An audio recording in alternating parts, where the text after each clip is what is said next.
اور یہ مسئلہ ایک ایسا مسئلہ ہے وضو کا کہ ساری کی ساری ہماری نمازیں ان کا دار و مدار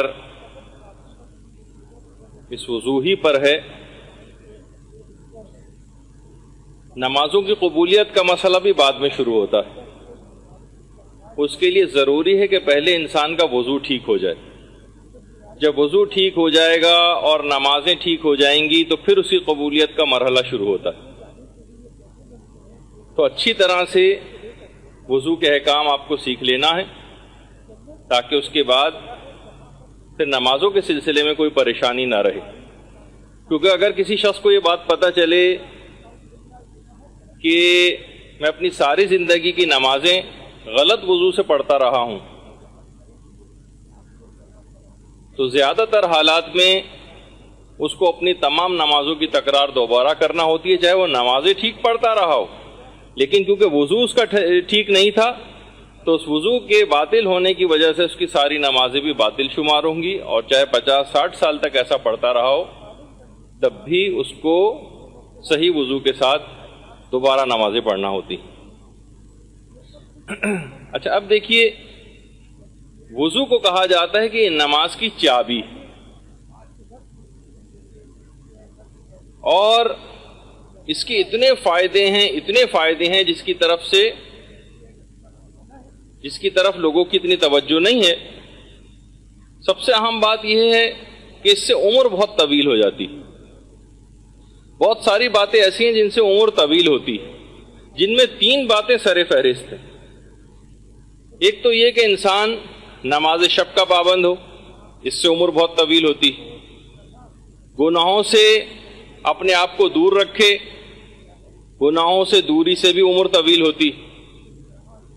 اور اگر دائم الوضو رہے، ہمیشہ انسان کوشش کر کے زیادہ تر اوقات میں باوضو رہے، اس سے بھی عمر بہت طویل ہو جاتی. یہی وجہ ہے کہ ہمارے علماء اور مراجع جب ہم دیکھتے ہیں کہ ان کی اتنی عمر طویل 90 سال 95 سال 100 سال 105 سال 110 سال ماشاءاللہ، وہ بہت ساری اور وجوہات بھی ہیں، لیکن یہ وجوہات 3 جو آپ کی خدمت میں پیش کی ہیں سر فہرست ہیں جن کی وجہ سے عمر انسان کی طویل ہو جاتی. اور اعضاء جو ہیں میدان قیامت میں، جو اعضاء وضو ہیں، یہ بہت زیادہ نورانی ہو جائیں گے. باقاعدہ بھی آگے چل کر ایک روایت میں پیش بھی کروں گا ذرا تفصیل کے ساتھ کہ پیغمبر اسلام ختمی مرتبت صلی اللہ علیہ وآلہ وسلم، اللہم صلی علی محمد وآل محمد، وہ یہ فرماتے ہیں کہ قیامت کے روز میں اپنی امت کو ان کے اعضاء وضو سے نکلنے والے نور کے ذریعے پہچان لوں گا. جو ان کے نورانی ہو رہے ہوں گے اعضاء وضو نور کی وجہ سے، اس میں سے ایک نور ساطع ہو رہا ہوگا. اور آپ کتنی ہی فوائد میں وضو کے چیزیں سیکھتی ہیں اور علم میں آپ کے آتی ہیں کہ مثلاً اگر انسان غصے کی حالت میں ہو اور اس میں وہ وضو کر لے تو اس کا غصہ بھی ٹھنڈا ہو جاتا ہے. وضو کے بہت سارے فائدے، ان میں سے ایک فائدہ یہ ہے جن جن اعضاء کے اوپر آپ پانی ڈالتی ہیں اور جہاں جہاں آپ مسح کرتی ہیں ان اعضاء سے کیے گئے وہ سب گناہ معاف ہوتے چلے جاتے. یہ جو اعضاء وضو کا جو پانی ہے ایک لحاظ سے، یہ جو بہہ رہا ہے آپ کے اعضاء سے ہوتا ہوا اور پھر گر رہا ہے، وہ یہ گویا آپ کے تمام گناہوں کو بہا کر لے جا رہا ہے. کہ اتنا اہم ترین موضوع اور اتنی اہم ترین یہ عبادت ہے. اور انسان اگر فجر کے وقت اگر وضو کرے تو رات تک کے تمام گناہوں کا کفارہ ہو جاتا ہے. فجر کے وقت وضو کرے تو پچھلی رات جو گزری ہے اس کے تمام گناہوں کا ایک کفارہ بن جاتی ہے چیز. اور اسی طرح سے رات کے وقت وضو کرے تو دن کے تمام کیے گئے گناہوں کا ایک کفارہ بن جاتا ہے. جبھی رات کو وضو کر کے سونے کا بڑا ثواب. اور باقاعدہ ایک عالم دین کو جب خواب میں کسی نے دیکھا، ایک مرد عارف نے دیکھا کہ بڑے آرام اور خوشی کے ساتھ جنت میں چہل قدمی کرتے پھر رہے، تو ان سے پوچھا کہ آپ کے جنت میں آنے کا سبب کیا ہوا؟ علماء نے جو حکایات لکھی ہیں عرفا کی، اس میں یہ بات بیان کی گئی کہ پوچھا کہ اتنا بہترین انجام آپ کا کیسے ہوا؟ اتنی آسانی سے جنت کو آپ نے کیسے حاصل کر لیا؟ تو اس مرد مومن نے بات بیان فرمائی کہ میں زیادہ تر اوقات میں باوضو رہا کرتا تھا، ان وجوہات کی بنا پر میں جنت میں انتہائی آرام اور سکون کے ساتھ ہوں۔ اور ہمیشہ باوضو رہنے میں، جس کو دائم الوضو کہا جاتا ہے، دائم الوضو رہنے میں بڑے فائدے ہیں، اور کتنے ہی علماء کے متعلق اور بزرگان کے متعلق ہمیں ملتا ہے کہ جو ہمیشہ باوضو رہا کرتے تھے۔ شہید مطہری جو آپ کو الٹے ہاتھ پہ نظر آ رہے ہیں، اور دائیں طرف سید محمد حسین طباطبائی ہیں، دونوں افراد کے متعلق یہی بات ہے کہ ہمیشہ باوضو رہا کرتے تھے۔ خود شہید مطہری اپنے والد کے متعلق یہ بات بیان فرماتے ہیں کہ ہم نے کبھی بھی ان کو بغیر وضو کے نہیں دیکھا، یعنی کبھی بھی ایسا ہوتا تھا کہ اگر وضو ٹوٹ جاتا تھا تو ذرا سی بھی دیر نہیں لگاتے تھے اور فوراً وضو کر لیا کرتے تھے۔ تو ظاہر ہے کہ جب باپ کے اندر ایسی خصوصیات ہوں گی تو خود بخود اولاد کے اندر وہ چیزیں منتقل ہوں گی، اور پھر آپ نے دیکھا کہ شہید مطہری جیسا بیٹا ان کا پروردگار نے ان کو دیا، جام شہادت بھی نوش کی اور اسلام کی کتنی خدمت کی۔ تو بعض اوقات والدین کی اس طرح کی گئی نیکیاں وہ سب ان کی اولادوں میں ظاہر ہوتی ہیں۔ اسی طرح سے امام خمینی علیہ الرحمہ ہمیشہ کوشش کرتے تھے باوضو رہیں، حتیٰ کہ اگر کبھی سفر بھی میں جاتے تھے، ویران و بیابان جگہوں سے بھی گزرا کرتے تھے، تو کبھی ایسا نہیں ہوتا تھا کہ اپنے آپ کو بغیر، ورنہ سفر میں آدمی کو مشکلات ہوتی، وضو کہاں کرے، کہاں کرنے جائے، کیسے؟ تو ٹھیک ہے اگر وضو ٹوٹ گیا تو اپنا سفر انسان جاری رکھتا ہے، نہیں، دائم الوضو رہا کرتے تھے۔ تو ہمیشہ انسان کو بھی یہی کوشش کرنی چاہیے، اور وضو کے اندر بھی امام خمینی کوشش کرتے تھے، جو ان کی سیرت میں بھی ملتا ہے، کہ ایسا نہیں کہ لوگوں پہ ذرا سا بھی اپنی کوئی نیکی ہے اس کو شو کر رہے ہیں اور ایک کو بتا رہے ہیں، بلکہ جو نل تھا گھر میں جس پانی سے وضو کیا کرتے تھے، اکثر صبح کو اٹھتے تھے تو اس نل کے اوپر ایک کپڑا چڑھایا ہوا تھا تاکہ پانی گرنے کی آواز جو ہے وہ لوگوں کے کانوں تک نہ جائے اور لوگوں کو نہ پتہ چل جائے کہ وضو کر رہے ہیں۔ اس طرح سے کپڑا اس کے اوپر چڑھایا ہوا تھا کہ کوئی دوسرا بھی ڈسٹرب نہ ہو، یہ نہ ہو کیونکہ ہم اٹھ گئے ہیں، وضو کر رہے ہیں اور ہم نماز شب پڑھ رہے ہیں تو گویا بس اب پوری دنیا کو آج ہی سے سب نماز شب پڑھنا شروع کر دینی چاہیے اور ہر ایک کو حقارت کی نگاہ سے دیکھ رہے ہیں، ایسا نہیں۔ تو امام خمینی کی خصوصیت تھی، اور بار بار ایک چلو پانی لے کر اور نل کو بند کرتے تھے، ایک چلو پانی لے کے نل بند کرتے تھے۔ ہماری طرح سے نہیں کہ مثلا نل کھلا ہوا اور مستقل پانی بہ رہا اور اسراف ہو رہا ہے، جس پہ ابھی آگے چل کر گفتگو ہماری آئے گی۔ تو کوشش یہ کرنا چاہیے کہ ہمیشہ باوضو رہیں جتنے بھی زیادہ ممکن ہو سکے، اور سورہ قدر کی اگر تلاوت کر لی جائے دوران وضو تو روایات میں ملتا ہے کہ جس وقت وہ وضو کر کے ختم کرے گا تو بالکل ایسا ہی ہو جائے گا جسے ابھی ابھی پاک و پاکیزہ بطن مادر سے پیدا ہوا، تمام گناہوں سے پاک ہو جائے گا جو بھی دوران وضو سورہ قدر کی تلاوت کرے گا۔ کتنا ٹائم لگتا ہے؟ چند سیکنڈز لگتے ہیں، 1 منٹ کے اندر سورہ قدر پڑھ لی جائے گی، اگر اور اتنا عظیم ثواب دلوانے والی چیز جس کی طرف سے اتنا صرف نظر کیا جاتا ہے، اور سستی اور کاہلی میں ان ثوابوں کو، اتنے عظیم ثوابوں کو ہاتھ سے کھویا جاتا ہے۔ اور یہ بھی ہے کہ وضو میں کوشش کریں کہ مکمل خشوع و خضوع کے ساتھ وضو۔ یہ مرحوم آیت اللہ خوئی جس وقت وضو کر رہے تھے، جن کا بھی ویڈیو کلپ میں آپ کو دکھاؤں گا بھی، جس وقت وضو کو پریکٹیکلی دکھانا آپ کے سامنے جو پیش کریں گے ہم، تو اس کو پریکٹیکلی بھی دکھایا جائے کہ کس طرح سے جو علماء اور مراجع جو ہے وضو کر رہے ہیں، اور امام خمینی کا وضو آپ کو دکھائیں گے کہ ہاسپٹل میں انہوں نے کیسے وضو کیا تھا، ابھی آگے چل کر گفتگو میں آئے گا۔ تو ہمیشہ کوشش یہ کرنا چاہیے کہ وضو اگر ابھی ٹوٹا بھی نہ ہو تو وضو کی تجدید کر لی جائے۔ ایک ہوتا ہے وضو ٹوٹ گیا ہم دوبارہ کرنے جا رہے ہیں، اس کو وضو کی تجدید نہیں کہتے۔ ایک وضو ابھی چل رہا ہو اور اس کے بعد ایک وضو اور کر لیا جائے، دل چاہ رہا ہے ثواب لینے کے لیے ایک وضو اور کر لیا جائے۔ تو یہ کہا جاتا ہے کہ اگر کوئی شخص وضو کی تجدید کرتا رہے تو خود بخود اس کے توبہ کی تجدید ہوتی رہتی، یعنی آپ کو الگ سے توبہ کرنے کی بھی ضرورت پیش نہیں آتی۔ یعنی اگر ایک وضو کے بعد دوبارہ وضو کرنا، یعنی اسی وضو کی تجدید کرنا، اتنا جب عظیم ثواب دلوانے والا بھی آگے چل کر میں آپ کی خدمت میں ذکر کروں گا، بہت سارے ثواب جو اس کے مستحبات بھی ہیں،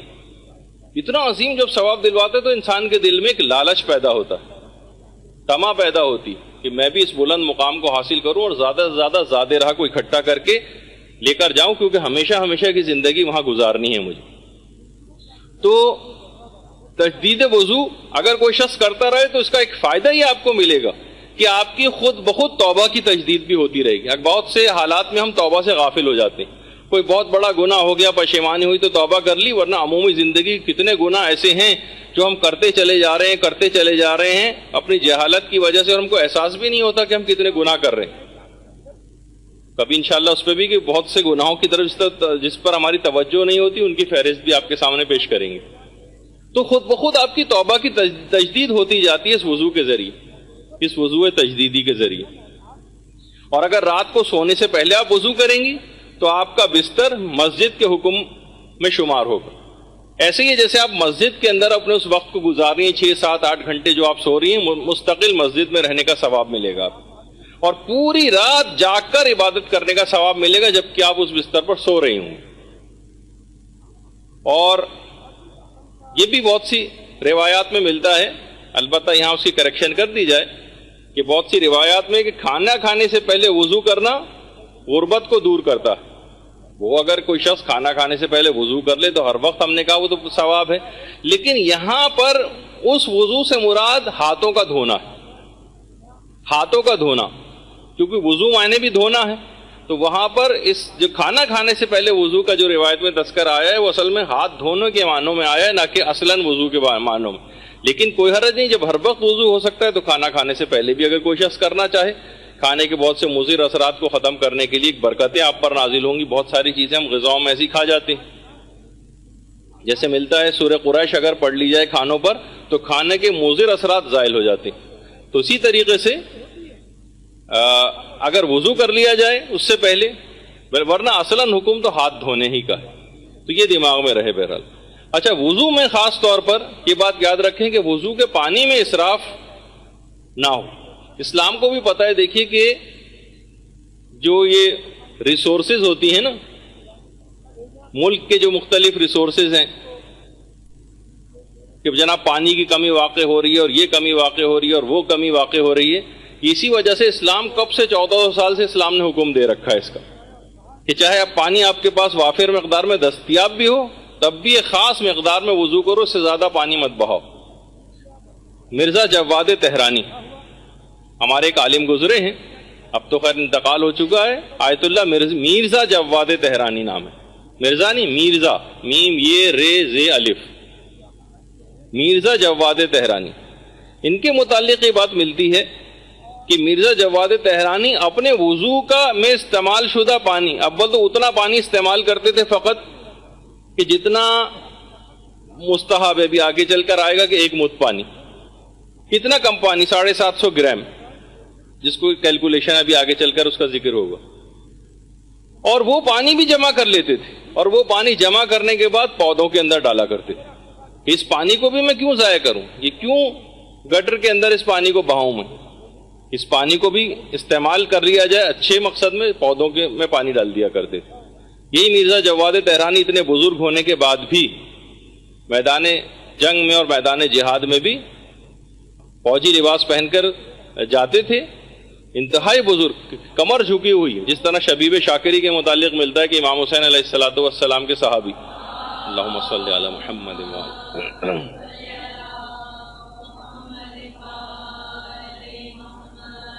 کہ کمر جھکی ہوئی تھی اور باقاعدہ کمر پہ کوئی تختہ لگا کر اور اپنی کمر کو اس سے کسی کپڑے سے باندھ کر اپنی کمر کو سیدھا کر کے پھر میدان جنگ میں گئے تھے،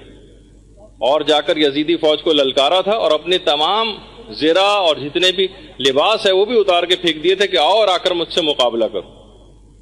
اور جب لوگوں نے کہا تھا شبیب کیا تم پاگل ہو گئے ہو، کہا ہاں میں امام حسین کی محبت میں پاگل ہو گیا ہوں۔ تو بہرحال اسی طرح سے ہمیں ایسے بزرگان دین بھی ملتے ہیں، آیت اللہ مرزا جواد تہرانی، اور جس وقت محاذ جنگ پر ہوتے تھے تو فوجیوں کو درس اخلاق بھی دیتے تھے، انہیں اپنی رہائش گاہ پر بھی دیتے تھے، اور خود وہاں پہ بھی ان کی ہمت افزائی کے لیے خود بھی جایا کرتے تھے۔ تہران میں مرزا جواد تہرانی کی قبر ہے۔ تو ایک بات آپ کو بتانے کے سلسلے میں یہی تھی سب کہ اس کا خاص طور پہ خیال رکھنا ہے کہ پانی جو ہے وہ ضائع نہ ہونے پائے. دیکھیے پانی ضائع کس وقت ہوتا ہے؟ پانی اس وقت ضائع ہوتا ہے جب انسان غیر ضروری طور پر شک و شبہات کا شکار رہے. یہ بات یاد رکھ لیجئے کہ اتنی اہم ترین عبادت کو ضائع کروانے کے لیے شیطان کی پوری خواہش ہوتی ہے کہ کسی طریقے سے آپ کی اس عبادت یا تو آپ کو کرنے ہی نہ دے، یا اگر آپ کرنے میں مشغول ہو گئے تو اس کے ثواب کو زائل کروا دے. باقاعدہ شیاطین نے ایک مخصوص شیطان مقرر کر رکھا ہے کہ جس کا نام ولہان. ولہان ایک خاص شیطان کا نام ہے جو وضو میں وسوسے اور شک پیدا کرتا ہے. وسوسے اور شک، اور آپ کو ادھر شک ہوگا ادھر شک ہوگا. دیکھیے شک کی جو بیماری، یہ بڑی عجیب و غریب بیماری ہے. امام خمینی نے بڑی اچھی اس کی ایک پہچان بتائی کہ آپ ایک تو ایک محتاط پسند، وہ تو ایک اچھی بات، لیکن جو وسواسی انسان ہو جاتا ہے اور شکی مزاج بن جاتا ہے، امام خمینی نے بڑا اچھا فرمایا کہ شیطان ہمیشہ آپ کو وضو میں، نماز میں، نجاست و طہارت کے اندر شک ڈلوائے گا، لیکن کبھی بھی آپ کو خمس وغیرہ کے احکام میں شک نہیں ہوتا کہ میں نے اس کا خمس دیا یا نہیں دیا. شک ہو رہا ہے چلو میں دوبارہ دے دیتی ہوں. اس مکان یا پلاٹ پہ میں نے خمس ادا کیا یا نہیں کیا، شک پیدا ہو جائے آپ دوبارہ خمس نکال دیں کئی لاکھ روپے. کبھی بھی شیطان یہ نہیں ہونے دے گا، اس میں کبھی شک نہیں آئے گا. آپ حج پتہ نہیں میں نے صحیح کیا تھا یا نہیں کیا تھا، چلو اس سال پھر حج پہ چلتی ہوں 3 لاکھ روپے خرچ کر کے، اس میں شیطان کبھی شک نہیں ڈالے گا. یہ ڈالے گا اسی طرح کی چیزوں میں، نجاست و طہارت میں، وضو میں، کہ آپ کو تنگ کرنے کے لیے نمازوں کے اندر. یہ اس کی خاص پہچان. جب انسان محتاط پسند ہے تو پھر پیسوں کے معاملے میں محتاط ہونا چاہیے، بار بار نکالنا چاہیے اس کو، لیکن نہیں، پیسوں میں نہیں نکالے گا آپ، کیونکہ اس کو پتہ ہے یہ پیسہ پھر ان مقاصد کے اندر استعمال ہوگا. خمس دوبارہ نکالا پھر وہ جائے گا تبلیغات میں استعمال ہوگا. حج دوبارہ کرنے جائے گا، حج کا پیسہ وہ تمام ثواب و فائدے آپ کو دلوائے گا. وہ کبھی بھی یہ نہیں چاہے گا کہ آپ دوبارہ حج کر کے اپنے سارے گناہوں کو معاف کروائیں. ہاں اس قسم کی چکر بازیاں ڈال کے وضو وغیرہ کے اندر یہ آپ کو، اور خاص طور پر یہ ولہان کب آپ کو تنگ کرے گا، یہ اس وقت ہے، روایت میں ملتا ہے کہ ولہان اس وقت شک و شبہات ڈالتا ہے جب وضو کرنے سے پہلے آپ نام خدا لینا بھول جائیں، بسم اللہ الرحمن الرحیم کہے بغیر وضو شروع کر دیں. یہ اس وقت شک و شبہات ڈالتا ہے، اس کو شہ مل جاتی ہے اور یہ پھر لوگوں کو اس انداز سے بہکاتا ہے. تو اور یہاں تک روایت میں یہ بات بھی ملتی ہے کہ وضو کر کے اگر آپ کوئی بھی دعا کریں گے تو اس کی دعا کی قبولیت کے امکانات بہت زیادہ بڑھ جاتے ہیں. وضو کر کے دعا کرنا، روایت میں ملتا ہے کہ اگر کوئی شخص وضو کر کے دعا نہ کرے بلکہ ایسی دعا شروع کر دے اور دعا پوری نہ ہو تو وہ اپنے آپ کو ملامت کرے، کسی اور کو ملامت نہ کرے، پروردگار سے پھر شکایت نہ کرے کہ میں نے دعا کی تھی کیوں قبول نہیں کی. یعنی وضو کر کے دعا کرنا، اس کی اثر پذیری ایک عجیب و غریب ہے دعاؤں کی قبولیت میں. تو ہم بہت ساری چیزیں ایسی ہیں جس سے انسان بھول جاتا ہے، اس کی طرف توجہ نہیں ہوتی. تو وضو کر کے اگر دعا کریں گے، نارمل دعا بھی اگر آپ کو کرنی ہے، جب بھی نماز کے بعد تعقیبات میں باوضو انسان ہوتا ہی، اس وقت دعا کرے تو قبولیت کے زیادہ امکانات ہوتے ہیں. اچھا، اور امیر المومنین علیہ الصلوۃ والسلام بھی جملہ ارشاد فرماتے ہیں، اللہم صلی علی محمد وعلی محمد، کہ ایک زمانہ ایسا آئے گا کہ جب تم لوگ اس زمانے میں برائیوں کو بہت زیادہ پاؤ گے. اس زمانے میں برائیاں بہت زیادہ ہو جائیں گی. جب تم ایسے زمانے کو پاؤ تو باوضو رہا کرو. یہ امیر المومنین وصیت کر کے گئے.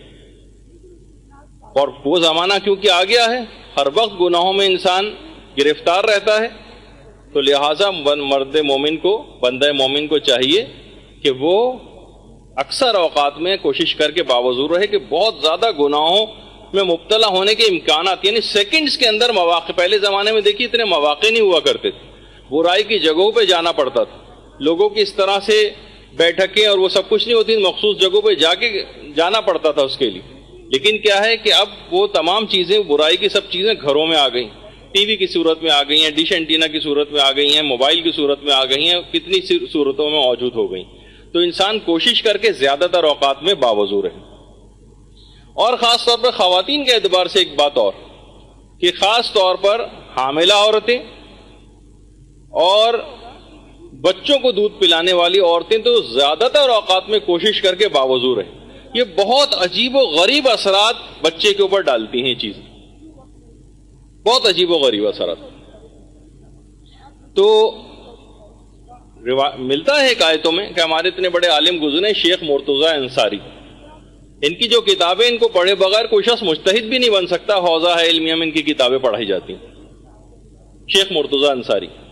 ایک دفعہ ان کی والدہ سے کسی نے پوچھا کہ آپ نے آخر کیا ایسے اعمال انجام دیے تھے کہ شیخ انصاری جیسا عظیم الشان مجتہد جو ہے وہ آپ نے پیدا کیا؟ تو ان کی والدہ نے کہا کہ اعمال تو بہت سارے تھے، ان میں سے فقط ایک میں بتاتی ہوں. میں نے آج تک کبھی ایک لقمہ بھی ایسا شیخ انصاری کو نہیں کھلایا ہے کہ جو بغیر وضو کے میں نے کبھی اس کو کھلایا ہو، اور ایک دفعہ بھی ایسا نہیں ہو کہ میں نے اس کو دودھ پلایا ہو اور بغیر وضو کے کبھی دودھ پلایا ہو. تو اس کو تو شیخ انصاری جیسا جو اس کا مقام ہے یہ بننا ہی تھا. لیکن مجھے افسوس ہے کہ جیسا میں اس کو بنانا چاہتی تھی پھر بھی نہ بن سکا. یعنی اس کو میں بہت ہی اور اس سے بھی بڑے مقام پر دیکھنا چاہتی تھی، لیکن اس کے باوجود بھی یعنی کہا کہ ان تمام باتوں میں سے صرف ایک یہ بات ان کی والدہ نے بتائی، اور سوچیں کہ جو اعمال انجام دیے ہوں گے، لیکن اتنی اہم کہ ان تمام باتوں میں سے ہر وقت باوضو رہ کر بچوں کی تربیتی امور جو ہے وہ انجام دینا، دودھ پلانا اور ان کی نگہداشت کرنا، تو اس کے بڑے عجیب و غریب اثرات جو ہے بچوں کے اوپر نمودار ہوتے ہیں. اور یہ بات بھی کہی جاتی ہے کہ ایک وضو کے بعد دوبارہ وضو کرنا، یہ جو ابھی آپ نے سنا تھا وضو تجدیدی، اس کو کہا جاتا ہے نور علی نور. الوضو علی الوضو نور علی نور. ایک نور کے اوپر ایک اور دوسرے نور کا فائدہ دلواتا، ایک نور کے اوپر ایک اور نور. آپ چاہیں تو اس کو نور علی نور، نور علی نور، آپ جتنے چاہیں وضو کر کے اپنے ثواب کو جو ہے وہ بڑھا سکتی. یہ بڑی عجیب و غریب عبادت ہے کہ آپ چاہیں تو اپنا نام اعمال کو بھرتی چلے جائیے. یہ جو وضو کا پانی بھی ہے اس کے اندر سے بھی ایک نورانیت ہے. جب بھی ابھی آگے چل کر آپ جو چیزیں سنیں گی مکروہات وضو، اس میں ایک چیز آئے گا کہ مقام استنجا پہ وضو کرنا، یعنی اس طرح سے کہ وضو کا پانی براہ راست جس جگہ پہ استنجا کیا جاتا ہے اور اپنی نجاست کو پاک کیا جاتا ہے اس جگہ پہ اگر براہ راست پانی اگر جا رہا ہو تو وہ کراہیت ہے.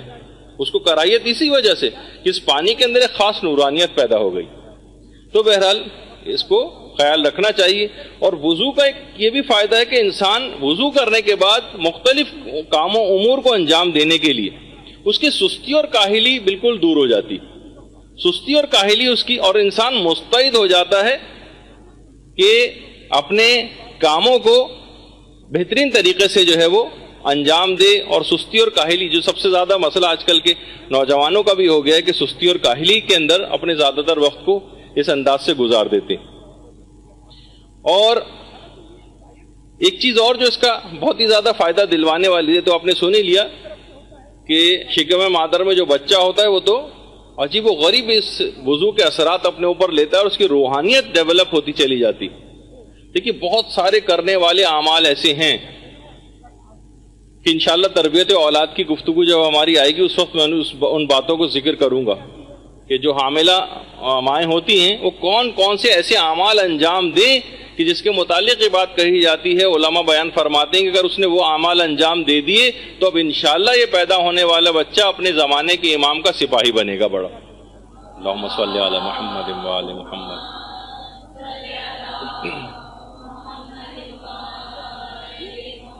ان تمام مستحبات کو انجام دینا. بہت سارے صاحبان ایمان کہتے ہیں جو باقاعدہ دین کے اوپر اس انداز سے عمل کرتے ہیں، یعنی ایسا نہیں ہے کہ فقط زبانی کلامی حد تک یا بس سنی سنائی باتوں کی حد تک ہم پرانے لوگوں کے بس حکایتیں اور قصے ہی سنتے رہیں کہ اچھا وہ ایسا کرتے تھے. آج کل بھی کتنے ایسے افراد ہیں جو یہ بات بیان کرتے ہیں کہ ہمارے ایک صاحب بیان کر رہے تھے کہ ان کے کئی بچے تھے، وہ کہہ رہے تھے کہ جن بچوں میں ہم نے اس بات کا اہتمام کیا، بہت سے بچوں میں تو غفلت ہو گئی یا ایکسیڈنٹلی وہ پلاننگ کے بغیر ہو گئے، تو اس میں جن میں ہم نے ان باتوں کا اور مستحبات کا خیال رکھا تھا ان بچوں میں اور ان بچوں میں زمین و آسمان کا فرق ہو گیا تربیت میں کہ جن میں ہم نے ان باتوں کا خیال نہیں رکھا. تو بعض اوقات یہ بہت اس کی ابتدا بچوں کی تربیت کے حوالے سے بہت پہلے سے شروع ہو جاتی. تو اس کے جو عام جسمانی بھی جو فائدے ہیں، وضو کرنے کا کوئی فقط چند ایک روحانی فائدے نہیں، جسمانی فائدے بھی کہا جاتا ہے کہ باقاعدہ سائنٹیفک ریسرچ ہوئی ہے کہ نمازی مسلمان جتنے بھی ہوتے ہیں کبھی بھی ان کو اسکن کا کینسر تقریباً نہ ہونے کے برابر بلکہ دیکھنے میں نہیں آتا ہے، کیونکہ وضو کا پانی جب بار بار ان کے جسم پر لگتا ہے اور اس طرح سے صفائی ہوتی رہتی ہے، جو زیادہ تر اوقات میں باوضو رہتے ہیں ان میں اسکن کا کینسر دیکھنے میں نہیں آتا. تو بہرحال دیکھیے آپ نے کہ بہت ساری فائدے، کیونکہ بار بار اس طرح سے اگر کھال ان کی نرم رہے پانی لگنے سے اور وضو کا پانی، تو سورج کی جو شعاعیں جو کہ کینسر وغیرہ جو ہے وہ پروڈیوس کرتی ہیں، جو ہارمفل ریز ہوتی ہیں، وہ پھر اس کے اوپر اس انداز سے اثر انداز نہیں ہو سکتی انسان کی اسکن پہ. اور باقاعدہ American college of family physicians جو ہے، جو بڑا ایک اوتھینٹک ایک ادارہ سمجھا جاتا ہے میڈیکل سائنس میں، اس نے بھی یہ بات کہی ہے کہ سونے سے پہلے اگر انسان اپنے ہاتھوں کو اور چہرے کو دھو لے تو بہت ساری الرجیز وغیرہ جو نارملی ہوتی ہیں،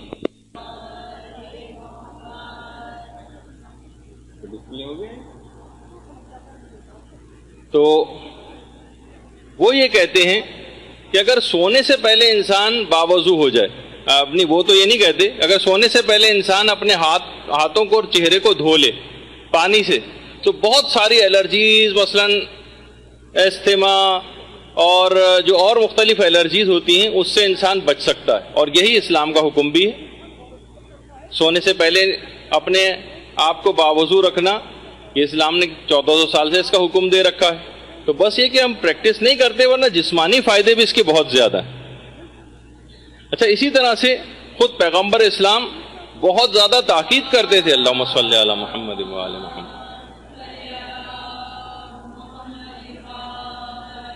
بہت زیادہ تاکید کرتے تھے کہ انسان سونے سے پہلے ضرور وضو کر لے. اور کتنے ہی اور فائدے بھی ہیں. ایک تو یہ کہ ہائی بلڈ پریشر کے جو مریض ہیں وہ بھی، اگر بہت سے ڈاکٹر حضرات نے تو اس کا تجربہ بھی کیا اور کہا کہ ہم نے ہائی بلڈ پریشر کے مریضوں کو جو ہمارے پاس آتے ہیں ان کا پہلے بلڈ پریشر چیک کیا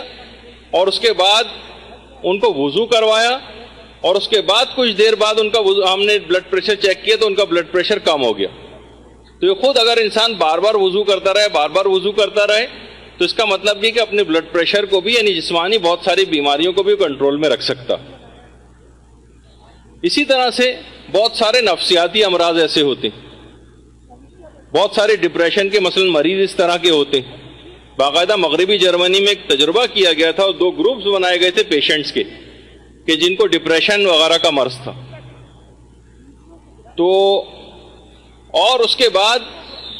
ان مریضوں کو، ان 2 گروپس میں سے ایک گروپ کو، دونوں بالکل ایک ہی طرح کی بیماریاں کا شکار تھے، 2 گروپ بنا دی، اور ایک گروپ میں کو انہوں نے بار بار چہرہ اور ہاتھ دھونے کو کہا. دن میں زیادہ تر اوقات میں کہا کہ تم بار بار اپنے چہروں کو دھو اور ہاتھوں کو دھو. تو ان کے اندر چند ماہ بعد ہی ڈپریشن کا مرض بہت زیادہ کم ہو گیا بنسبت اس گروپ کے جس کو انہوں نے یہ پانی والی تھراپی نہیں کی. تو کتنی ایسی چیزیں ہیں کہ آپ دیکھیں کہ کتنی یہ چیزیں فائدہ دلوانے والی ہیں. بہت سے لوگ جو بہت زیادہ ڈپریشن، یاسیت اور اس کا شکار ہوتے ہوں، آپ ان سے کہیں کہ وہ وضو کرنے کی عادت ڈالیں. زیادہ تر اوقات میں پھر آپ دیکھیں گے کہ انشاءاللہ کس طرح سے ان کا مرض جو ہے وہ دور ہوتا ہے. بہت سی بیماریاں ایسی ہوتی ہیں جو نفسیاتی امراض جو بہت زیادہ ہو جاتے ہیں، پاگل پنے کی حد تک، سائیکوسس وغیرہ کے جو مریض جو ہو جاتے ہیں بعض اوقات، تو یہ اس سے بھی انسان کو بچا لیتا ہے اس مرحلے تک جانے تک. پھر وہ کہا جاتا ہے نا، ہمارے ای سی ٹی ایک جو ایک ٹیکنیک کہلاتی ہے، جو کرنٹ وغیرہ لگایا جاتا ہے بہت سے ایسے مریضوں کو، جس سے ان کو کافی ریلیف ملتا ہے. اس کے بعد ان کا ڈپریشن بھی کم ہو جاتا ہے، جو اور نفسیاتی امراض ہیں ان کے اندر بھی کافی افاقہ ہو جاتا ہے. یہ البتہ اس طرح تو نہیں ہوتا اس کے اندر، یعنی کنٹرول، اس کے اندر لو وولٹیج کا کرنٹ جو ہے وہ لگاتے ہیں، تو اس کے بعد مریض کو کافی دنوں تک کے لیے آرام مل جاتا ہے. تو بعض اوقات اس ٹریٹمنٹ کی طرف جانے کی نوبت بھی نہیں آتی. اور ایک شخص تھا جو فلپائن میں گیا تھا، کہ میں واقعہ پڑھ رہا تھا، تو فلپائن جب وہ گیا، جس کو فلیپین کہا جائے، جب وہ وہاں گیا تو انہوں نے، کچھ مسلمانوں نے وہاں پر وضو کیا. جب کچھ مسلمانوں نے وضو کیا تو ایک بہت ہی بوڑھا فلپائنی وہاں بیٹھا ہوا تھا. وہ اس کے پاس آئے اور کہا کہ تم اس طرح سے اپنے یہ اعضاء کے اوپر پانی کیسے لگا رہے ہو؟ انہوں نے کہا یہ ہمارے اسلام کا حکم، ہم اس طرح سے وضو کرتے ہیں. وہ حیران رہ گیا، کہنے لگا کہ ہمارے قدیم خاندانوں کے اندر یہ طریقہ کار ہے کہ ہم بہت سارے پاگل پنے کے اور نفسیاتی امراض کے لیے انہی جگہوں کے اوپر پانی لگاتے آ رہے ہیں، اس سے ان کا مرض ٹھیک ہوتا ہے۔ حیرت ہے کہ تمہارے یعنی مذہب کے اندر باقاعدہ سے اس کو 5 دفعہ دن میں کرنے کا حکم، تو بہت ساری اللہم صلی علی محمد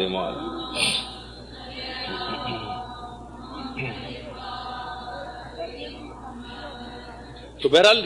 یہ تمام چیزیں ایسی ہیں کہ میں وہی آپ سے بار بار کہہ رہا ہوں کہ اسلام جو ہے وہ عمل کرنے کے لیے،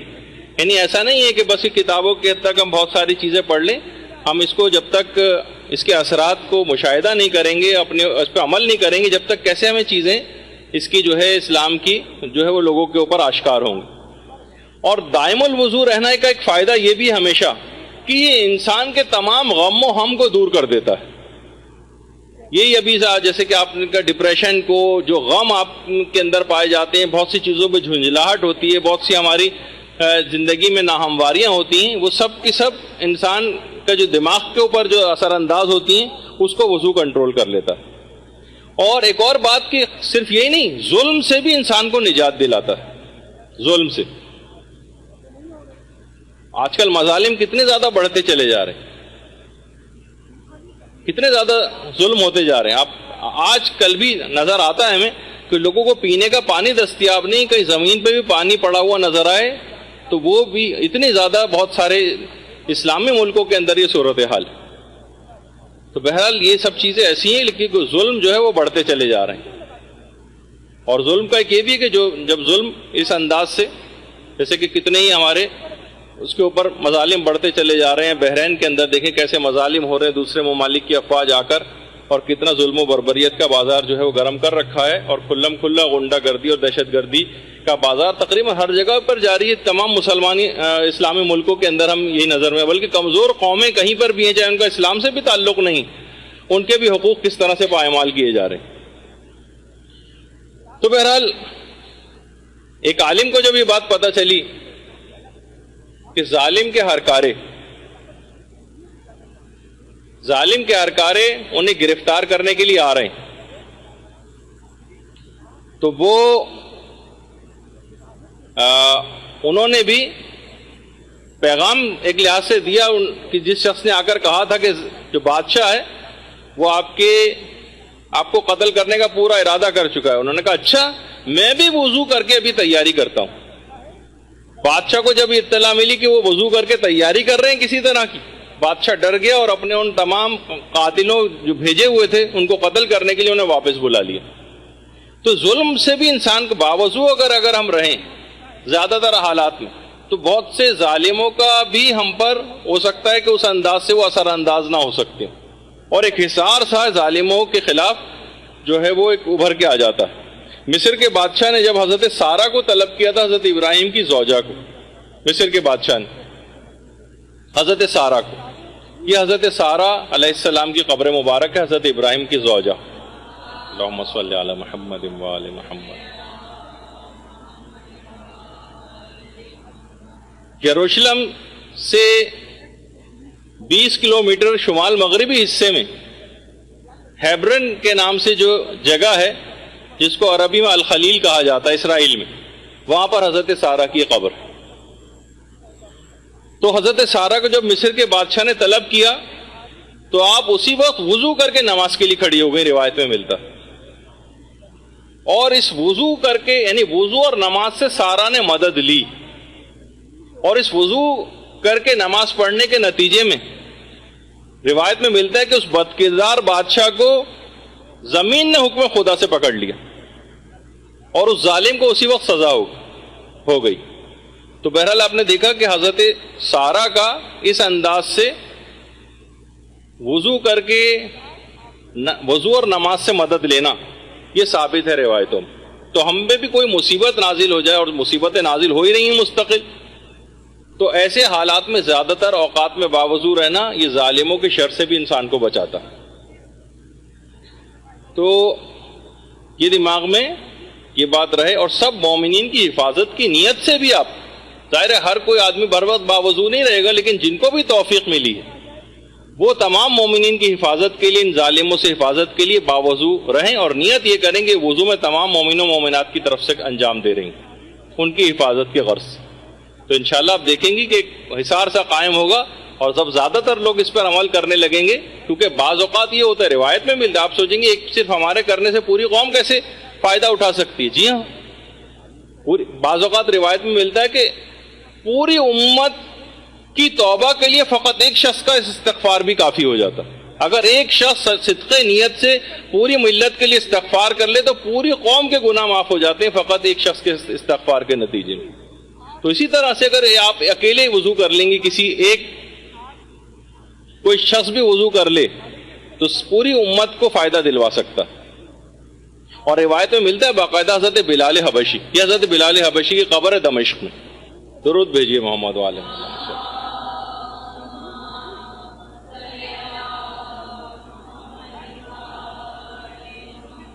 پیغمبر اسلام نے بلال کو مخاطب کر کے کہا ہے کہ بلال، تم کون سا ایسا عمل انجام دیتے ہو کہ جب بھی میں جنت میں داخل ہوتا ہوں تو تمہارے قدموں کی آہٹ میں جنت میں پاتا ہوں؟ دیکھیے جملے روایت کے پیغمبر کی۔ کہا کہ یا رسول اللہ، میں دو اعمال ایسے انجام دیتا ہوں، ہو سکتا ہے اس کی بنا پر ایسا ہوتا ہو۔ ایک تو جب بھی میں اذان کہتا ہوں اس کے فوراً بعد 2 رکعت نماز پڑھ ہی لیتا ہوں، اور دوسرا یہ کہ جب بھی کبھی میرا وضو ٹوٹ جاتا ہے میں فوراً دوسرا وضو کر لیتا ہوں۔ تو پیغمبر اسلام نے فرمایا تمہیں یہ مقام اور یہ انعام انہی 2 باتوں کی وجہ سے عطا ہوا۔ تو آپ نے دیکھا کہ جس چیز کو ہم ایسا معمولی سا سمجھ رہے ہیں وہ کتنے عظیم ثواب کو دلواتی۔ اور یہ بھی روایت میں ملتا ہے کہ ہر وقت باوضو رہنا، بلکہ باوضو رہ کر مسجد انسان اگر چل کے جائے، گھر سے وضو کر کے جائے، تو یہ عمل اس کو حج کا ثواب دلواتا ہے۔ بہت سے وضو خانے میں جا کر کریں گے اس کا اپنا ثواب ہے، لیکن گھر سے اگر کوئی شخص وضو کر کے جائے تو یہ اس کو حج کا ثواب دلواتا۔ اور وہ تو ابھی میں نے آپ کی خدمت میں پیش کیا ہی، اتنی اہمیت ہے کہ ہر موقع پر، حتیٰ کہ جب جنگ ہو رہی ہے، جہاد ہو رہی ہے، فوجی اس وقت بھی اپنے آپ کو باوضو رہ کر، چاہے نماز نہیں بھی پڑھنا ہو تب بھی حالت وضو میں اپنے آپ کو رکھتے ہیں مجاہدین،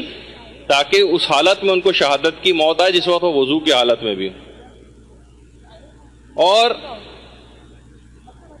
دعا کرنے سے پہلے، یعنی ایک تو روایت میں یہ بھی چیز ملتی ہے کہ ہمیشہ دعا کرنے سے پہلے، جیسے کہ ابھی میں نے آپ کے سامنے ذکر کیا کہ اگر باوضو ہو جائیں تو قبولیت دعا کے امکانات بہت بڑھ جاتے ہیں، اور میدان قیامت میں یہی اعضائے وضو چمکیں گے جیسے اس سے پہلے ذکر ہوا۔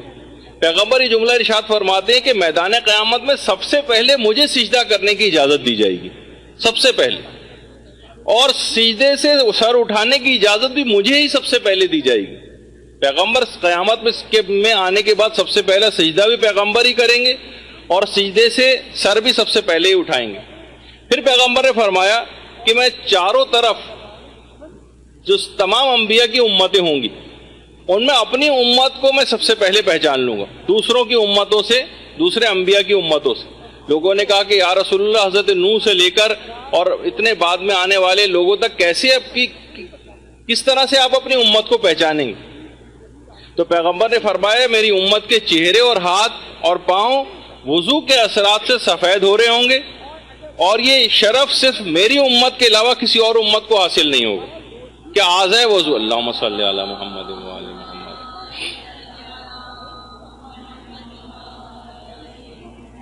تو علماء یہاں پہ یہ بات لکھنے کے بعد، اس حدیث کو لکھنے کے بعد فرماتے ہیں کہ اس کے معنی یہ ہیں کہ ہر نیکی زندہ ہے، اور مرنے سے بھی نیکیوں کے اثرات ختم نہیں ہو جاتے،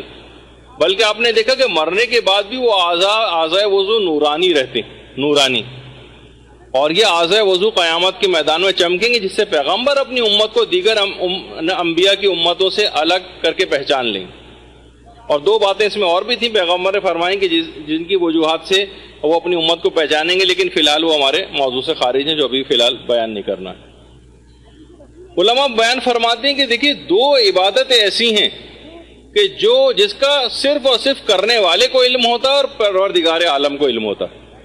یہ ظاہر نہیں ہو پاتی. بہت سی ایک تو روایت وہی ہے جو روزے کے متعلق کہ انسان جس وقت روزہ رکھتا ہے تو اس کے اور پروردگار کے درمیان معاملہ ہوتا ہے, دوسرا کوئی اس سے آگاہ نہیں ہو پاتا. اور دوسری چیز وہ باوضو رہنا, اس سے بھی لوگ زیادہ تر اوقات میں مطلع نہیں ہوتے, اور جو شخص باوضو ہے وہ کسی کو پتہ نہیں چلتا, ورنہ نماز پڑھتے تو آپ لوگوں کو نظر آئیں گے جس وقت وہ عمل انجام دے رہے ہوں گے. لیکن اگر کوئی شخص وضو کر کے اور بازاروں کے اندر پھر رہا ہو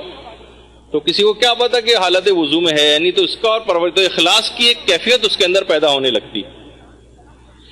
اور پیغمبر یہ جملہ بھی ارشاد فرماتے تھے کہ وَلَا يُحَافِظُ عَلَى الْوُضُوءِ إِلَّا مُؤْمِنٌ, کہ وضو کی نگہداشت سوائے مومن کے کوئی شخص نہیں کرتا. اور یہی وجہ ہے کہ پیغمبر اسلام کی اس روایت کی بنا پر ہمیشہ امام خمینی وقت آنے سے پہلے وضو کر کے تیاری کر لیتے تھے. جب یہ روایت میں ملتا بھی کہ جس نے نماز کا وقت آ جانے کے بعد وضو کیا اس نے نماز کی بے احترامی کی, نماز کی بے احترامی کی اس نے. البتہ اس کا ایک فقہی مسئلہ ہے جو ہماری آئندہ ایک نشست آنے والی, جس دن آپ کا جولائی میں جو ایگزام اور ٹیسٹ ہوگا اس دن ہمارا ایک لیکچر بھی ہوگا, اس کے اندر مختلف مسائل بیان کیے جائیں گے. اس وقت میں وضو کرنا نماز کا وقت آ جانے سے پہلے, اس میں مجتہدین کا ایک اختلاف ہے, ایک امپورٹنٹ اختلاف ہے, وہ آپ کے سامنے پیش کروں گا کہ مجتہدین کا سلسلے میں نظریہ کیا ہے, جو بھی آگے چل کر آئے گا. اور کوشش یہ کریں, یہ بھی ہے کہ بہرحال کوشش یہ کرنی چاہیے کہ کسی بھی طریقے سے بچوں کو بھی اس بات کی عادت ڈالنی چاہیے کہ وہ زیادہ تر اوقات میں, دیکھیے بہت ساری چیزوں کی بچوں کو کہاں عادت ہوتی, رات کو دیر سے بھی سوتے ہیں, آپ ان کو صبح اسکول کے لیے اٹھاتی ہیں, مختلف چیزوں کی بچے تیاری کرتے ہیں, بہت سی چیزیں بچے شروع میں نہیں کرتے لیکن بعد میں آہستہ آہستہ ان کو عادت ہو جاتی. تو جب عادت ہو جاتی ہے تو بہت سی چیزوں کی آپ عادت ڈلواتی ہیں, تو وضو کرنے کی عادت کیوں نہیں ڈلوا سکتی ان کو انسینٹیوز دیں, ان کو انعامات دیں, کسی بھی طریقے سے ان کو اگر اس بات کی اگر آپ عادت ڈلوا دیں تو بہت زیادہ بہتر ہوگا بچوں کے لیے اور بہت فائدہ مند یہ چیز ہوگی. اور یہی ان کی شخصیت کے لیے میں ایک بہت بڑا نمایاں کردار ادا کرے گی. بچپن کی بہت ساری عادتیں بڑے ہونے کے بعد ان کی افادیت کا پتہ چلتا ہے کہ جب وہ ایک مومن کامل کی صورت میں ایک جوان آپ کے سامنے ایک معاشرے کے اندر سامنے آتا ہے اپنی تمام تر اچھی خصوصیات کے ساتھ, پھر آپ کو خود ہی پتہ چل جائے گا کہ عام قسم کے کھلنڈرے اور بغیر کردار کے جو نوجوان ہیں ان میں اور ان میں کتنا فرق ہے. تو جب بھی شروع ہی سے اپنی اولادوں کو بہرحال مدارس کے اندر, اچھے مدرسوں کے اندر بھیجنا, جہاں یہ سب چیزیں سکھائی جا رہی ہیں جو آہستہ آہستہ ان کی شخصیت کا جز بنتی جاتی ہیں. یہ تمام چیزیں ہمارے جو مدارس ہیں مختلف بچوں کے, ان میں اخلاقیات چارٹ جو دیے جاتے ہیں اس کے اندر بھی یہ سب چیزیں شامل ہوتی ہیں کہ بچہ آہستہ آہستہ اپنے اندر بہت ساری اچھی خصوصیات کو بچپن ہی سے پیدا کر لے, اور بعد میں تو بڑے ہونے کے بعد ایک عادت ہو جاتی ہے جو فطرت ثانیہ بن جاتی ہے اس کی, اور پھر اس کے فائدے آپ کو بعد میں نظر آتے ہیں. تو بچوں کو اس طرح سے صاف ستھرا رہنے کی بھی عادت ہو جاتی. اور ایک اسکول کے ایک استاد نے والدین کو باقاعدہ خط لکھا تھا, کسی جگہ میں پڑھ رہا تھا کہ جناب آپ بچوں کو ذرا صاف ستھرا رکھا کریں, ان کے پاس سے بہت بدبو آتی. تو والدین نے جواب لکھا اس خط کا کہ ہم بچوں کو پڑھانے کے لیے آپ کے پاس بھجواتے ہیں, سونگھنے کے لیے نہیں بھجواتے. تو بہت سی چیزیں ایسی ہیں کہ والدین اس کی طرف متوجہ نہیں ہوتے کہ ان تمام چیزوں کے اثرات ہوتے ہیں. اگر کوئی ٹیچر کسی چیز کی طرف نشاندہی کر رہا ہے, بہت سے بچے ایسے ہوتے ہیں سننے میں آتا ہے کہ جناب بچے بھی ظاہر ہے کہ بڑے تیز ہو گئے آج کل, وضو کرنے کے لیے بھیجیں تو تھوڑے سے بال گیلے کر کے مثلاً آ جاتے ہیں کہ میں نے وضو کر لیا اور نماز کے لیے کھڑے ہو گئے. اور بڑوں کے ساتھ بھی بعض اوقات ایسے ہی ہوتا ہے. بلکہ پہلے تو بچوں ہی کی بات بتا دوں, جیسے کہ وہ لطیفے کے اندر بھی ملتا ہے. ایک بچہ نہاتا نہیں تھا, تو ایک دن وہ وہاں سے آیا اور کہا کہ میں نہا لیا ہوں, تو اماں نے پھر بھی مارا. تو دوسرے بچے نے پوچھا کہ پھر انہوں نے کیسے پہچانا کہ تم نہائے نہیں تھے؟ کہا میں صابن گیلا کرنا بھول گیا تھا اصل میں. تو اس سے وہ پہچان لیے گئے. تو بچپن میں بہت ساری دیکھیں اس طرح کی عادتیں ہوتی ہیں جو بعض اوقات بڑے ہونے کے بعد بھی ہو جاتی. جیسے ایک دیہاتی کو ایک عالم دین نے کہا کہ اگر تم وضو کر کے اور نمازیں پڑھو گے تو نمازوں کا عادی بنانے کے لیے انہوں نے کہا کہ جب تم 1 سال بعد آؤ گے تو میں تم کو ایک بھینس انعام میں دوں گا. وہ چلا گیا دیہاتی کا ٹھیک ہے میں نماز کا پابند ہو جاؤں گا. جب نماز 1 سال بعد آیا کہ لائیے بھینس, تو عالم دین نے کہا کہ بھائی دیکھیے میں نے تو تمہیں نا عادت دلوانے کے لیے ایک بات کہی تھی کہ تمہاری عادت ہو جائے نماز پڑھنے کی. اس نے کہا مجھے بھی پتا تھا کہ آپ مجھے بھینس انعام میں نہیں دیں گے, جب بھی میں نے بھی پورے سال نمازیں بغیر وضو کے ٹرخائی تھی. تو بہت سے جو ہے بچے ہی نہیں بلکہ بڑے افراد بھی اس کا شکار ہو جاتے ہیں کہ اس قسم کی جو مختلف لطیفوں کے اندر بھی باتیں ملتی ہیں. تو بہرحال یہ بات یاد رہے کہ باوضو جو شخص مومن ہوتا ہے پروردگار اس کو بہت زیادہ پسند کرتا ہے. باوضو مومن کو بہت اس کو پسند کرتا, اپنے آپ کو جسمانی اعتبار سے پاک کرتا. تو یہ 2 مستقل الگ عبادتیں ان کو قرار دیا گیا. پروردگار ورنہ ایک ہی کے اندر دونوں کا ذکر کر سکتا تھا, لیکن 2 الگ الگ الفاظ توابین اور متطہرین. اس کا مطلب یہ کہ یہ مستقل 2 الگ عبادتیں کہ صاف ستھرا رہنا, باوضو رہنا. تو جس طرح انسان توبہ کر کے روحانی اعتبار سے پاک ہوتا ہے, اسی طریقے سے جسمانی پاکیزگی کا اہتمام وہ بھی جو ہے وہ ضروری ہو جاتا ہے. تو یہ جیسے میں نے کہا کہ جو آپ وضو کر رہی ہوتی تو وضو اعضائے وضو سے جو پانی بہہ رہا ہوتا ہے باقاعدہ آپ کے گناہ ہیں جو بہتے چلے جاتے ہیں. بہت سے عرفاء نے اپنی آنکھوں سے اس بہتے ہوئے پانی کے اندر بہت سے گناہوں کے اثرات کو جاتے ہوئے بھی دیکھا, یعنی نظر آ رہے ہوتے ہیں ان کو وہ اثرات اس پانی کے اندر بہتے ہوئے کہ اچھا یہ دیکھیے فلاں فلاں گناہ جو ہے بہہ کے اور ختم ہوتے چلے جا رہے ہیں. تو اتنا یہ جو پانی تھا اس کی اتنی اہمیت ہے اس وضو کے پانی کی کہ پیغمبر اسلام جس وقت وضو کیا کرتے تھے,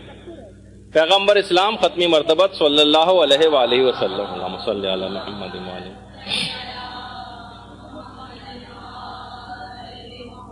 جس وقت وضو کرتے تھے تو صحابہ کرام جو پیغمبر کے مخلص صحابہ تھے وضو کا پانی جمع کر لیا کرتے تھے بطور تبرک پانی جمع کر لیتے تھے. اور صرف پیغمبر کی حد تک بات نہیں بلکہ کتنی ہی پیغمبر کی اولادوں میں سے ایسی شخصیات گزری, جیسے ایک خاتون گزری ہیں نفیسہ خاتون کے نام سے جو امام حسن کی 3 یا 4 نسل سے تھیں. اللہم صلی علی محمد وآل محمد.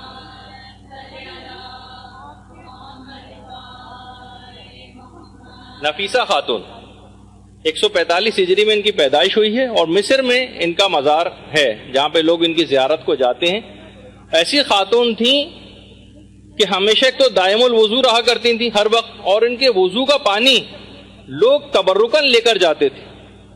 ایک یہودی اور ان کے معجزات بہت زیادہ ہیں, کبھی موقع ملا تو انشاءاللہ بتاؤں گا نفیسہ خاتون کے. پہلے تو یہ بات بتا دیجئے کہ نفیسہ خاتون وہ خاتون ہیں کہ جنہوں نے ایسا کام کیا جو آج تک شاید ہی کسی نے کیا ہو. انہوں نے اپنے گھر میں اپنی قبر کھدوا رکھی تھی, اس قبر میں بیٹھ کر 1900 دفعہ قرآن ختم کیا ہے اس قبر میں. کوئی تصور کر سکتا ہے 1900 دفعہ قرآن اپنی قبر میں بیٹھ کر ختم کیے ہیں نفیسہ خاتون. تو ان کا مصر میں ان کا جو ہے وہ مزار بھی ہے, قبر مبارک ان کی وہیں پر ہے. یہ ایک یہودی عورت ان کے پڑوس میں رہا کرتی تھی جس کی بیٹی پیرالائز تھی, بالکل مفلوج, ہاتھ پاؤں بھی نہیں ہلا سکتی تھی. جب ان کی بڑی تعریف سنی نفیسہ خاتون کی تو وہ یہودی عورت آئی اور ان کے وضو کا پانی جمع کر کے لے گئی اور اپنی اس مفلوج بیٹی کے ہاتھ پاؤں پہ لگایا. ان کی بیٹی اسی وقت اٹھ کر بیٹھ گئی نفیسہ خاتون کے وضو کے پانی کی وجہ سے. اللہم صلی علی محمد وآل محمد.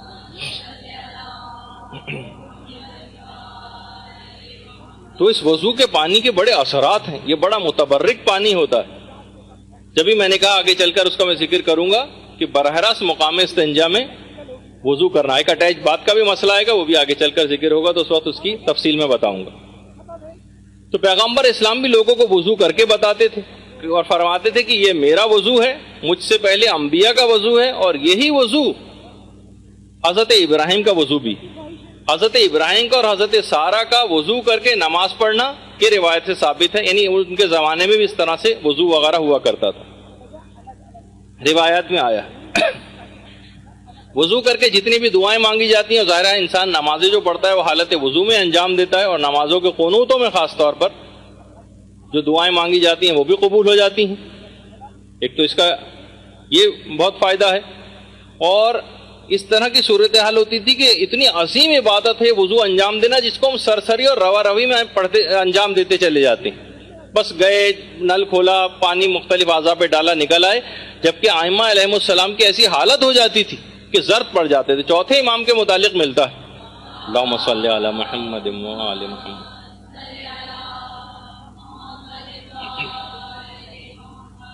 کہ محمد ابن طلحہ شافعی جو علماء اہل سنت میں ایک بہت بڑا مقام رکھتے ہیں، شافعی مکتب فکر میں علی الخصوص، انہوں نے خود اپنی کتاب میں لکھا ہے کہ چوتھے امام جس وقت وضو کے لیے آمادہ ہوتے تھے تو رنگ بے انتہا زرد پڑ جاتا تھا اور عجیب و غریب حالت ہو جاتی تھی. ان کے گھر والے ان سے پوچھتے تھے کہ مولا یہ آپ کی کیا حالت ہو گئی، وضو میں آپ کی یہ حالت؟ تو چوتھے امام یہ فرماتے تھے کہ میرا پورا تصور اور میری تمام تر توجہات کا مرکز اس وقت وضو کرتے وقت پروردگار عالم کی ذات ہو جاتی اور اس کی عظمت و جلالت کے خیال سے میری یہ حالت ہو جاتی. ہماری تو کوئی بھی حالت دور دور تک ایسی نہیں ہوتی. یعنی اس وجہ سے ایک بہت بڑا فائدہ بھی آگے چل کر بھی میں اس سے پہلے بھی ذکر کر چکا ہوں کہ اگر کوئی مکمل خشوع و خضوع سے پروردگار کی طرف متوجہ ہوتے ہوئے وضو کو انجام دے تو اس کا یہ عمل اس بات کا لازمہ بن جائے گا کہ یہ نمازیں بھی اپنے خشوع و خضوع کے ساتھ انجام دے گا.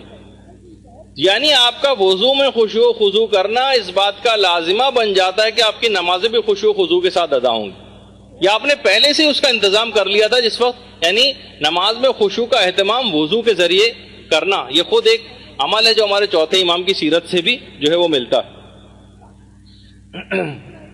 اور باقاعدہ وضو کے سلسلے میں ثواب وضو کے نام سے پوری کتاب ہے، چھوٹا سا کتابچہ، بلکہ مدرسے نے اس کو شائع کیا، عباس عزیزی کی کتاب ہے، وہ آپ ضرور لیجئے. بے انتہا آپ کو واقعی وضو کی اہمیت کا احساس ہو جائے گا کہ وضو کیا چیز ہے جس کو ہم بہت سرسری اور روا روی میں انجام دیتے ہیں. بہت مختصر سی کتاب ہے ثواب وضو، عباس عزیزی کی، نیچے آپ ریسیپشن سے جا کر لے سکتی ہیں. بہترین کتاب ہے، مختصر ترین ہدیے کے ساتھ جو دستیاب ہے. اچھا، کوشش آپ یہ کریں کہ گھروں میں جس وقت آپ کھانے پکاتی اس کو بھی باوضو ہو کر اگر کھانا پکایا جائے تو بے انتہا فائدہ، بے انتہا. کتنے ایسے علاقے ایسے ہیں کہ مجھے کچھ صاحبان ایمان عورتوں نے بھی یہ بات بتائی ہے جو مختلف ممالک میں رہتی ہیں، افریقہ وغیرہ میں، کہ ہم اپنے جو تبرکات ہیں یہ بھی غیر لوگوں سے نہیں پکواتے جو مجالس کے جو تبرک ہوتے ہیں، بلکہ اپنے ایسے افراد، اور ان کو ہم نے ہدایت کر رکھی کہ جس وقت یہ آپ تبرک بنائیں اس وقت باوضو ہو کر آپ یہ جو ہے اس تبرک کو پکائیں، کیونکہ یہ مومنین کے جسموں میں جاتا ہے اور اس کے عجیب و غریب چیزوں کے اثرات ہوتے ہیں کھانے پینے کے. تو باوضو ہو کر کھانا بنانا. دیکھیے وہی شیخ مرتضیٰ انصاری کی والدہ نے جو بات کہی تھی کہ میں نے آج تک ایک لقمہ بھی ایسا بچوں کو نہیں کھلایا ہے اپنے کہ جو بغیر وضو کے انجام دیا. تو آپ بھی کوشش کریں کہ باوضو ہو کر کھانا وانا پکانا یہ گھر میں اگر اس کا اہتمام کر لیں تو بہت سارے مسئلے مسائل جو گھروں کے اندر پیدا ہو گئے آپ دیکھیں کچھ عرصے میں ویسے ہی رفع ہو جائیں گے. یہ جو اثرات ایسی یہ چیزیں تمام چیزیں ڈالتی ہیں. اور دیکھیے تجربہ بھی ہم کو یہی کہتا ہے کہ خواتین کے وضو زیادہ تر ہم نے یہ دیکھا ہے کہ خواتین وضو کے معاملے میں زیادہ لاپرواہی کا شکار ہیں اور زیادہ تر خواتین کے وضو باطل ہوتے ہیں بہت سارے مسائل کا خیال نہ رکھنے کی وجہ سے. ایک تو وہی میک اپ وغیرہ کی بہت ساری چیزیں ہیں جن کی وجہ سے پتہ چلا اعضاء وضو تک پانی نہیں پہنچ رہا ہے. وضو کی غلطیاں باقاعدہ جو یہاں سے ایک ہماری سینئر موسٹ کلاس ہے اس نے ایک سیمینار بھی کیا تھا علاقے کی عورتوں کو جمع کر کے اور ان کے وضو ٹھیک کروائے تھے. 3 4 5 خواتین نے اس کی صلاحیت جو ہے پیدا کی اور اس کے بعد ایک باقاعدہ ایک سیمینار ٹائپ کا ایک روزہ سیمینار جس میں علاقے کی خواتین کو اس سیمینار کے ذریعے بلایا اور جمع کیا. پریکٹیکل وضو بھی ان کو سکھایا. ایک ہی دن میں 3 4 گھنٹے کا پروگرام تھا. وہ خواتین اپنا وضو ٹھیک کر کے چلی گئیں اور اس کے بعد آگے بھی سلسلہ جاری رہنا چاہیے تاکہ ظاہر ہے کہ بس وہ تو نہیں کہ اس میں بھی چند سو خواتین علاقے سے آ گئیں اور ان کا وضو ٹھیک ہو گیا اور ہمیشہ کے لیے ان کی نمازوں کا مسئلہ جو صحیح ہو گیا. تو خواتین کے جب چیک بھی کیا گیا تو خواتین کے وضو میں بہت زیادہ غلطیاں نکلی,